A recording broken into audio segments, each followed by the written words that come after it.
right now, the absolute smartest minds in tech aren't bottlenecked by flawed code. Yeah, that's definitely not the issue anymore. Right, and they aren't bottlenecked by, like, a lack of data either. Or even a shortage of silicon chips, surprisingly enough. Exactly. The single greatest technological runaway train of our lifetime, you know, the AI revolution is currently hitting a massive, completely immovable brick wall.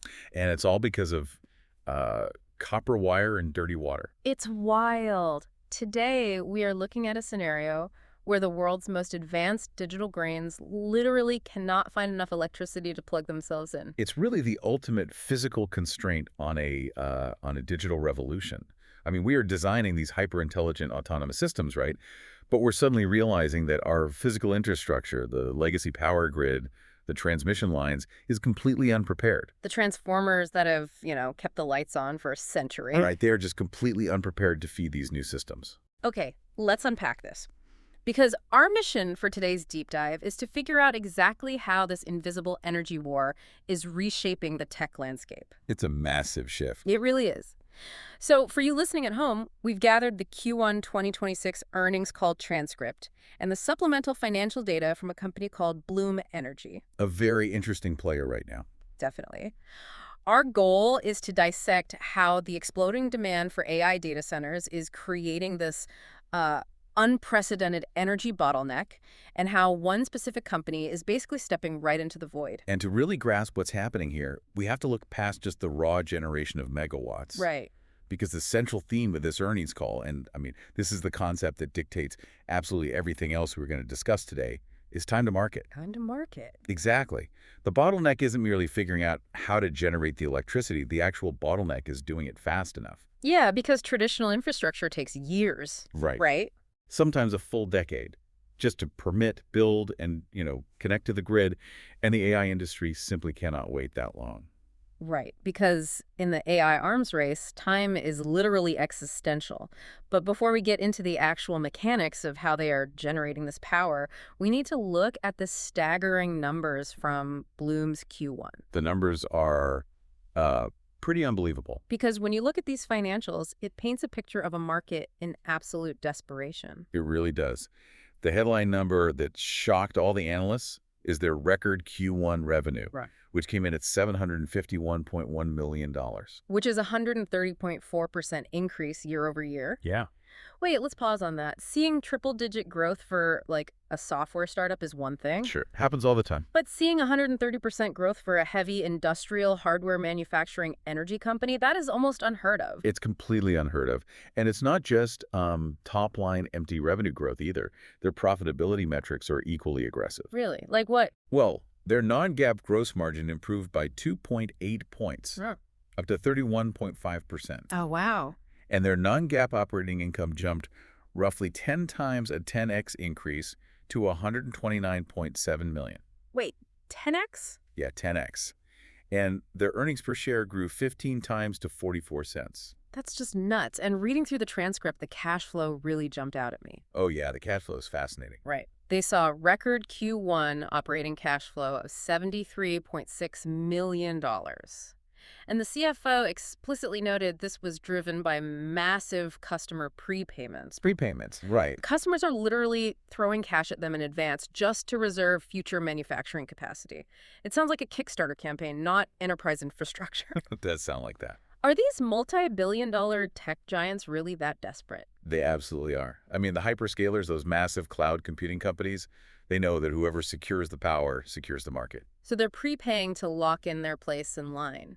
Exactly. Yeah. But there's a specific financial mechanic driving how much of that cash actually stays in Bloom's bank account. During the call, the CFO kept highlighting their significant operating leverage. Right. Let's do a quick jargon buster for the listeners on that.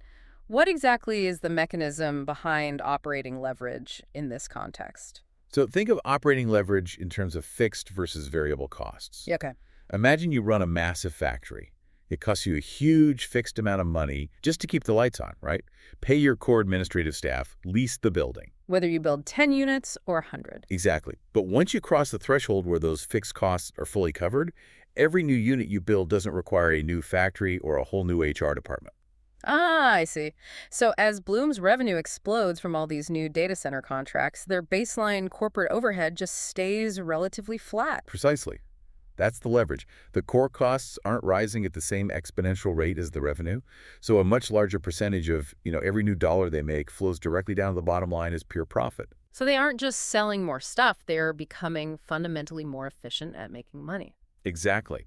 And what's fascinating here is that they reported a 100% attach rate for their services, Meaning what exactly? meaning every single customer who buys this massive energy hardware also locks into a 10 to 15-year service contract. Oh, wow. So they've essentially turned themselves into a sauce business. Very much, yeah. They aren't just making a one-time hardware sale. They are locking customers into a long-term, highly profitable ecosystem. It's an incredibly sticky revenue model. They're building a recurring annuity stream that stretches out for a decade or more. Once you install a Bloom Energy server, you are partnered with them for the long haul. Okay, before we dive into exactly who is buying all this hardware, I need to jump in with a quick but very important mandatory disclaimer for you all listening. Go for it. All the information and analysis we discuss here is just to help everyone better understand the market and is not investment advice. Investing involves risks. Please be sure to do your homework or consult a professional financial advisor before entering the market. Always an essential reminder, especially when discussing a market moving this incredibly fast. Totally. So we've established the financials. Let's talk about the catalyst driving this. The earnings call pointed directly at Oracle's Project Jupiter. Yeah, Project Jupiter. This seems to be the deal that basically proves the concept. It really is a monumental shift in how the tech industry views infrastructure. Oracle is building an AI factory in New Mexico, and the power requirement they announced is up to 2.45 gigawatts. Okay, 2.45 gigawatts is a completely abstract number to most people. It is, yeah. For context, 1 gigawatt is roughly the capacity of a massive nuclear reactor. So Oracle needs the equivalent of 2.5 nuclear power plants for one single AI campus. Just to print it in geographical terms, that is roughly equivalent to the power capacity of the entire state of Rhode Island. For one data center. For one data center. Yeah.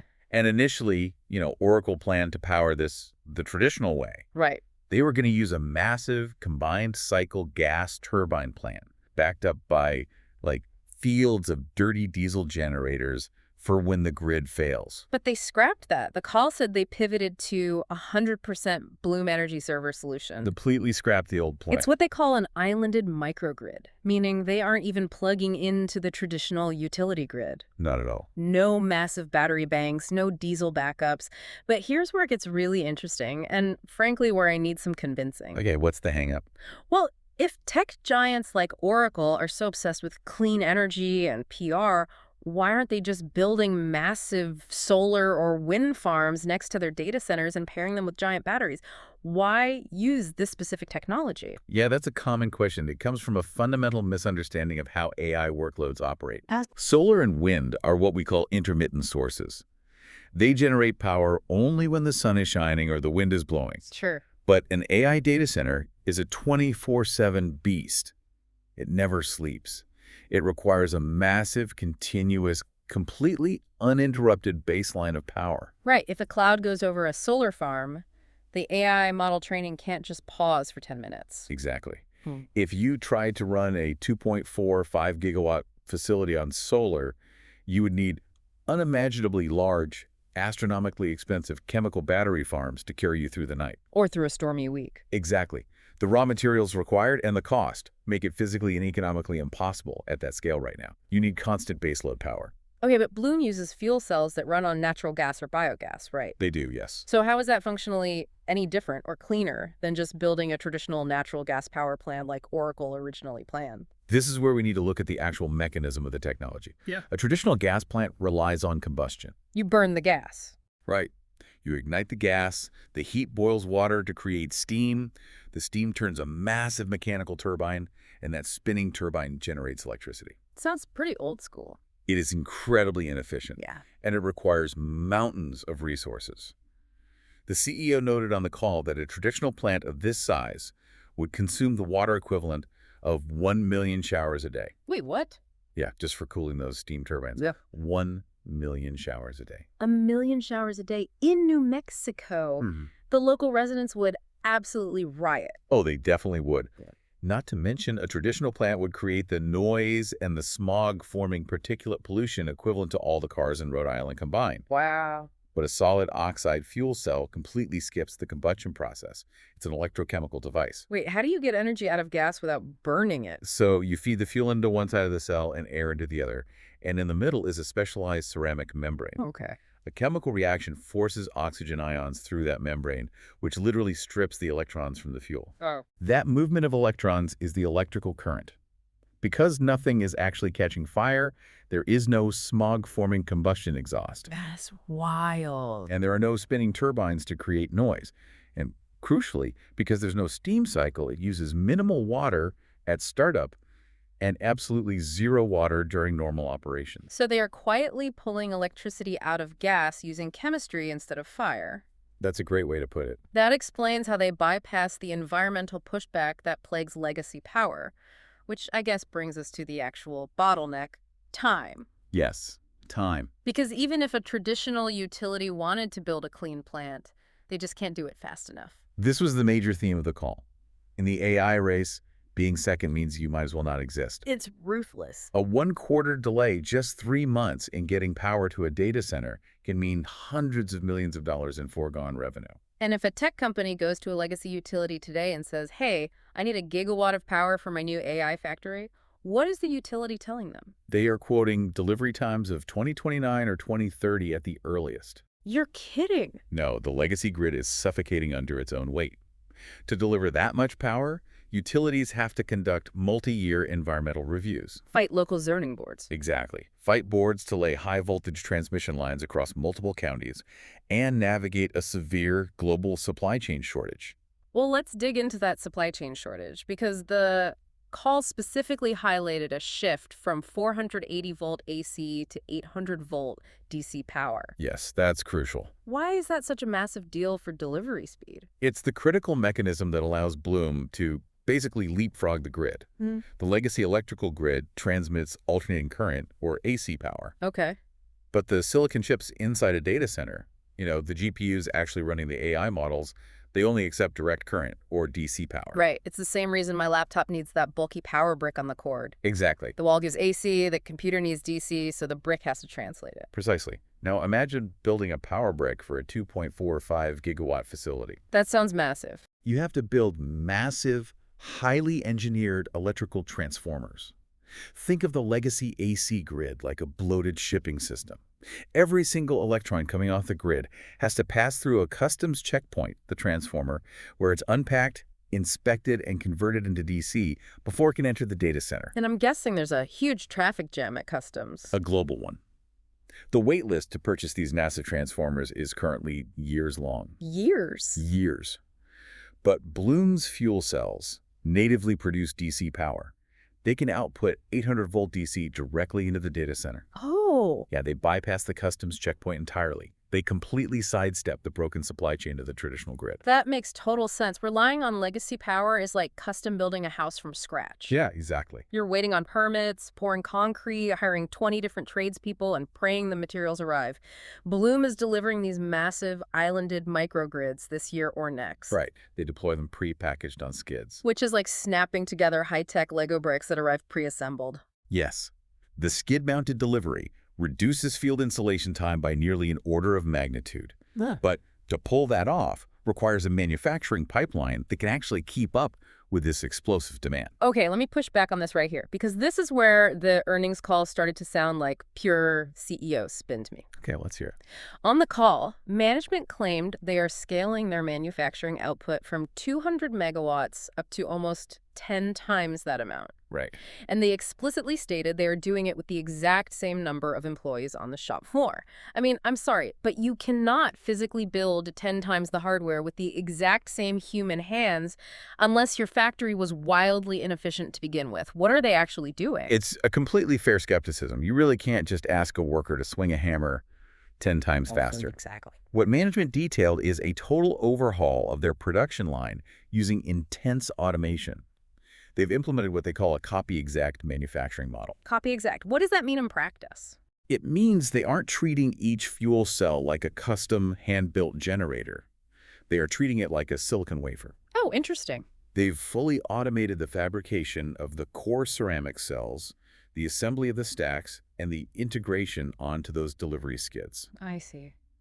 By removing the human touch time from the repetitive assembly, they upskilled their workforce to manage the robotic lines.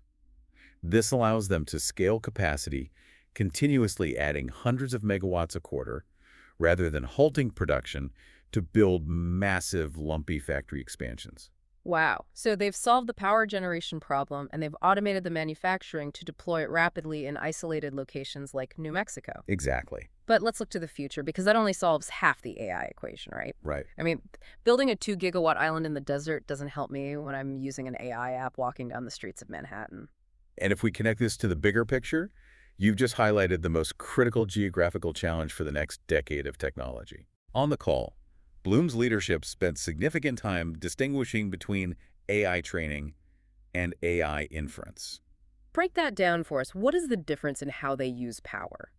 So right now, the hyperscalers are focused on training. That means feeding trillions of data points into a supercomputer to build the foundational AI models. Right. Training requires massive clusters of chips, but it isn't time-sensitive in milliseconds. You can build a training facility out in the desert as long as you can get power to it. But inference is different. Exactly. Inference is the real-time application of that trained model. When a self-driving car needs to identify a pedestrian, or when a financial algorithm is executing a high-frequency trade, that is inference. Okay, so when you use ChatGPT on your phone to translate a menu right now, and you notice that slight 2-second pause, that's latency. Yes. For translating a menu, it's annoying. But for AI to drive your car, that pause is fatal. Precisely. To eliminate that latency, inference data centers must be built incredibly close to the end user. They have to be embedded inside densely populated urban centers. And this is where Bloom sees their next massive growth phase. Because you can't put a gas plant in a city. Exactly. You cannot build a noisy, polluting gas combustion power plant in the middle of Chicago or London. The community pushback would be insurmountable. Right. Because Bloom's solid oxide fuel cells are quiet, compact, and emit no smog, they are uniquely positioned to power this coming wave of urban inference centers. The CEO actually predicted the inference market will eventually dwarf the training market. Which explains why they significantly raised their 2026 guidance. Yeah, big time. They are projecting revenue between $3.4 billion and $3.8 billion. At the midpoint, that is an 80% year-over-year growth. It's massive. They expect their non-GAAP gross margin to hit around 34% and EPS to be between $1.85 and $2.25. But 80% growth is wildly aggressive. What are the roadblocks here? They can't just automate their way out of every problem. No, they absolutely face significant headwinds. Yeah. And to be fair, management was transparent about the execution risk. What did they say? The CEO bluntly admitted that this ramp-up is incredibly steep and they expect to hit supply chain speed bumps. Makes sense. To mitigate this, they rely on highly customized, tightly integrated supply partners. But, when you rely on bespoke suppliers, any disruption in their chain instantly bottlenecks your factory. And what about globally? We've been talking entirely about the U.S. market today. Are they seeing the same tidal wave of demand in Europe or Asia? Currently, international growth is lagging significantly behind the U.S. Really? Yeah, the United States is undeniably the epicenter of the AI hardware build-out right now. Furthermore, geopolitical realities are creating temporary headwinds abroad. Because of the gas. Exactly. Since Bloom's technology relies on natural gas as its primary feedstock, disruptions in global energy markets, specifically the ongoing situations involving Russia and Europe, as well as shifts in Qatari gas exports, have delayed overseas infrastructure development. We're just reporting the market dynamics here, but basically, global gas market volatility is making international buyers hesitant. Exactly. Though Bloom maintains this is a when not if scenario. Right. They believe, as the AI arms race goes global, international demand will inevitably follow the U.S. model. Okay, this brings me to my biggest question about their overall strategy. Okay. If traditional grid power is getting more expensive, if the wait times for transformers are 5 years long, and Bloom is essentially the only company that can drop a gigawatt of DC power into a data center next year. I mean, they have total leverage. They do? Why aren't they price gouging? Refusing to raise prices might seem nice, but if I'm a massive tech company losing hundreds of millions a month waiting for power, I would pay triple. Are they suppressing their own margins just to acquire market share? Their shareholders must be asking this. It is a very logical critique, and an analyst essentially pressed the CEO on that exact point during the Q&A. What did he say? The CEO pushed back heavily, citing a philosophy he calls the genius of A&D. The genius of A&D. Yeah, he fundamentally refuses to accept the false choice between high margins and high volume. But how do you achieve both without raising prices when demand is at an all-time high? By relentlessly focusing on the cost of production. They are relying on a continuous downward-sloping cost curve. Okay. They've achieved double-digit cost reductions in manufacturing for a decade, and they intend to maintain that trajectory through the automation we discussed earlier. So they just keep making it cheaper to build. Right. Their goal isn't to be a premium emergency option for desperate tech companies. They want absolute market dominance. Wow. By keeping their pricing competitive with standard grid power while simultaneously dropping their own internal manufacturing costs, they expand their gross margins naturally. That's really smart. They capture massive volume and market share, positioning themselves not as a luxury alternative, but as the new default standard for baseload power. So what does this all mean? Let's take a breath and recap the core takeaways for you listening, because we've covered a massive shift in global infrastructure today. It's a lot to take in. It really is. Bloom Energy is capitalizing on the AI boom by solving the industry's single greatest threat, a lack of electricity. Right. They are providing massive scale off-grid power, like Oracle's staggering 2.45 gigawatt deal, by utilizing solid oxide fuel cells that generate DC power through chemistry rather than combustion. They completely bypass the 5-year waiting lines, the transformer shortages, and the environmental roadblocks of the legacy grid. And all of this is translating into an expected 80% revenue growth for them in 2026. Which is just phenomenal. It is a profound paradigm shift. Yeah. And it leaves us with a fascinating and perhaps slightly unsettling thought to ponder as we wrap up. Oh, what's that? Well, for over a century, our society has relied on the centralized power grid.